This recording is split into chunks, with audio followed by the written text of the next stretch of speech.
Hello YouTube, and we are here, the 1984 Cadillac Seville. Problem with it is the rear air suspension is not working. Well, at the moment the rear suspension is not working. Let me set the camera down here. This is the passenger side. Well, the rear air shocks that were installed on it were not connected properly. The little collets on the air lines were installed backwards, so the shocks never worked. They were actually collapsed. The air bladders were collapsed, and if we take a look at a new shock right here real quick, when you jack the car up, instead of this whole top coming up with the entire shock, this whole part would stay down on the bottom end of the shock, and the rod would come out the top, which is not how it's supposed to work. What I had ended up doing was hooking the lines up properly. The shock on the driver's side leaked air out of the seal around the top, so I took my air compressor, had the car jacked up, shot about, you just used a blowgun on the line, and the shock on the passenger side expanded, reseated itself, and is working fine, as we can see here. And it currently is, as far as I know, it holds air.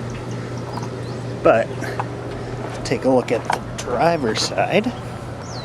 It also reseated itself. Still leaked though, but when I put the car back down and went for a drive, the shock is pretty much seized. So we're going to pull this wheel off, jack it up, pull the wheel off, and try to replace the shock with the new one. Okay, so we got the hubcap off, and just break the lug nuts loose while the car is still on the ground.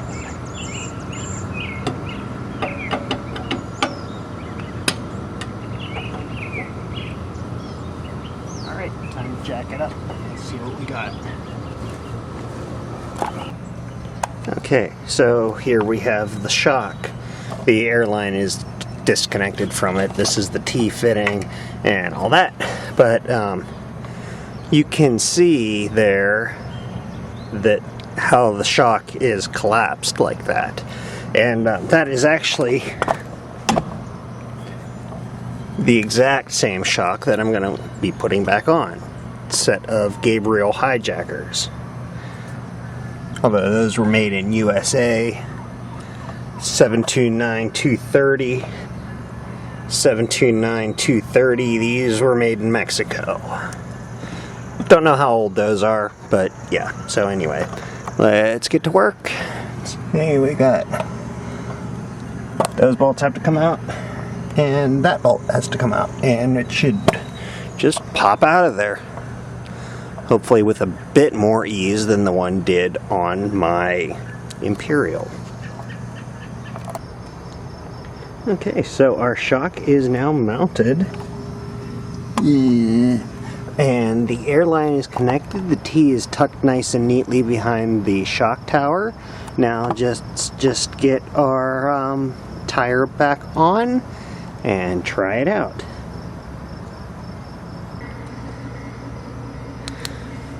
Okay, so we've got our air hose back in, wheels on, cars down. Set up our air compressor.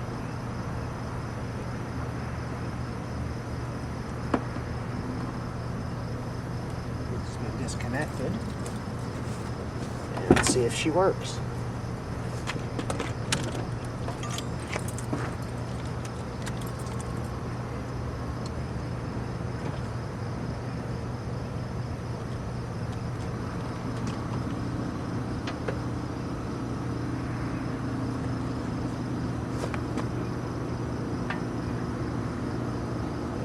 There she goes.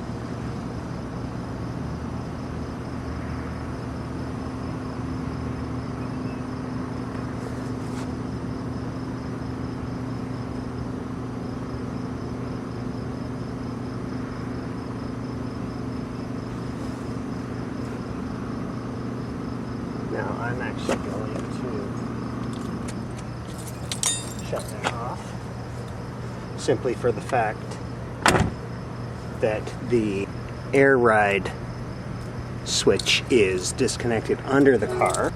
So it's a success. We have now working shocks. And I'll take a listen for a leak, and other than that, well, we'll have to replace the other one, obviously, but that'll be for a later date. Thanks for watching.